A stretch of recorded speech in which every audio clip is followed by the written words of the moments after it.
नमस्कार दोस्तों, आपका भक्ति कीर्ति चैनल में स्वागत है। आज हम आपको बताएंगे कि करवा चौथ की व्रत में सामग्री और करवा चौथ की व्रत कथा, जो बहुत ही फेमस कथा है। करवा चौथ व्रत कई पूजन विधि। करवा चौथ वाले दिन सर्वप्रथम व्रत करके सायंकाल को एक पटरे पर सतिया काढ़कर एक जल से भरा लोटा उस पर रखें। बयाना काढ़ने के बाद एक खांड का कड़ुआ लें। उसके साथ एक पात्र में गेहूँ या चावल भर लें और इच्छा अनुसार नगद रुपया रख लें। फिर रोली, चावल, गुड़ आदि से गणेश जी की पूजा करें। करवे पर गोली से 13 बिंदी लगावें तथा 13 दाने गेहूं के साथ हाथ में लेकर कहानी सुनें। कहानी सुनने के पश्चात एक दूसरे के साथ आपस में 13 बार करवे की हेराफेरी करें। कहीं कहीं 13 का अंक अशुभ मानने के कारण 14 बार प्रत्येक काम किए जाते हैं। रात्रि को चंद्रमा निकलने के पश्चात इसी करवे से चंद्रमा को अर्घ्य देवें। पश्चात सभी बड़ों का आशीर्वाद प्राप्त कर तथा अपने पति की पूजा कर भोजन करें।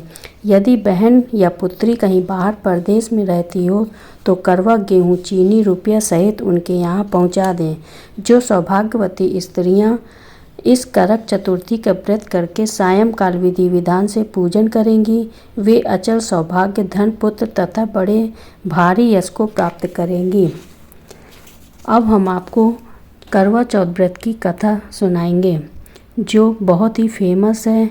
हर करवा चौथ में महिलाएं सुनती हैं।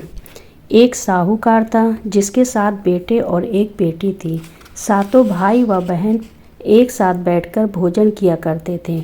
एक दिन कार्तिक की कृष्ण पक्ष की चौथ का व्रत आया तो भाई बोला कि बहन आओ भोजन करें। बहन बोली कि आज करवा चौथ का व्रत है, चांद उगने पर ही खाऊंगी। तब भाइयों ने सोचा कि चांद उगने तक बहन भूखी रहेगी, तो एक भाई ने दिया जलाया। दूसरे भाई ने छलनी लेकर उसे ढंका और नकली चांद दिखाकर बहन से कहने लगा कि चल चांद उगाया है, अर्घ्य दे ले। बहन अपनी भाभियों से कहने लगी कि चलो अर्घ्य दें, तो भाभियाँ बोली तुम्हारा चांद उगा होगा, हमारा चांद तो रात में ही उगेगा।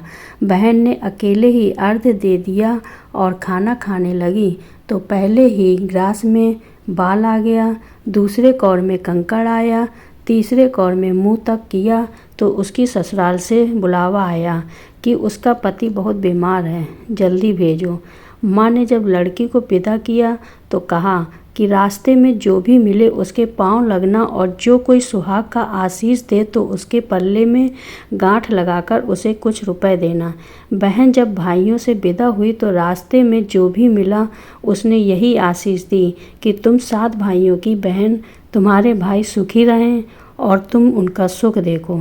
सुहाग का आशीष किसी ने भी नहीं दिया। जब वह ससुराल पहुंची तो दरवाजे पर उसकी छोटी ननद खड़ी थी। वह उसके भी पांव लगी तो उसने कहा कि सुहागिन रहो, सपूती हो। बहन ने यह सुनकर पल्ले में गांठ बांधी और ननद को सोने का सिक्का दिया। जब भीतर गई तो सास ने कहा कि पति धरती पर पड़ा है, तो वह उसके पास जाकर उसकी सेवा करने के लिए बैठ गई। बाद में सास ने दासी के हाथ बची कुची रोटी भेज दी। इस प्रकार वे समय बीते बीते मृगशिर की चौथ आई तो चौथ माता बोली करवा ले भाइयों की प्यारी बहन करवा ले। लेकिन जब उसे चौथ माता नहीं दिखलाई दी तो वह बोली हे माता, आपने मुझे उजाड़ा है, आप ही मेरा उद्धार करोगी, आपको मेरा सुहाग देना पड़ेगा। तब उस चौथ माता ने बताया कि पौष की चौथ आएगी, वह मेरे से बड़ी है, उसे ही सब कहना, वही तुम्हारा सुहाग वापस देगी। पौष की चौथ आकर चली गई, माघ की चली गई, फाल्गुन की चली गई, चैत्र और बैसाख, ज्येष्ठ, आषाढ़ और श्रावण, भादों की सभी चौथ आई और यही कहकर चली गई कि आगे वाली को कहना। असौज की चौथ आई तो उसने बताया कि तुम पर कार्तिक की चौथ नाराज है, उसी ने तुम्हारा सुहाग लिया है, वही वापस कर सकती है, वही आएगी तो पांव पकड़कर विनती करना। यह बताकर वह भी चली गई। जब कार्तिक की चौथ आई तो वह गुस्से में बोली, भाइयों की प्यारी करवा ले, दिन में चांद उगानी करवा ले, व्रत खंडन करने वाली करवा ले, भूखी करवा ले। यह सुनकर वह चौथ माता को देखकर उसके पांव पकड़कर गिड़गिड़ाने लगी, हे चौथ माता, मेरा सुहाग तुम्हारे हाथों में है, आप ही मुझे सुहागिन करें। तो माता बोली, पापिन हत्यारिन, मेरे पांव पकड़कर क्यों बैठ गई? तब वह बोली कि जो मुझसे भूल हुई उसे क्षमा कर दो, अब भूल नहीं करूँगी। तो चौथ माता ने प्रसन्न होकर आँखों से काजल, नाखूनों में से मेहंदी और टीके में से रोली लेकर छोटी उंगली से उसके आदमी पर छींटा दिया। तो वह उठकर बैठ गया और बोला कि आज मैं बहुत सोया। वह बोली, क्या सोए, मुझे तो 12 महीने हो गए, अब जाकर चौथ माता ने मेरा सुहाग लौटाया। यह सुन उसके पति ने कहा कि जल्दी से माता का पूजन करो। जब चौथ की कहानी सुनी, करवा का पूजन किया और प्रसाद खाकर दोनों पति पत्नी चौपड़ खेलने बैठ गए। नीचे से दासी आई, उसने दोनों को चौपड़ पासे खेलते देखा तो उसने सासू जी को जाकर बताया। तब से सारे गांव में यह बात प्रसिद्ध हो गई। सब स्त्रियां चौथ का व्रत करने लगीं। सभी का सुहाग अटल रहेगा। हे चौथ माता, जैसे तूने साहूकार की बेटी का सुहाग दिया वैसा सबको देना।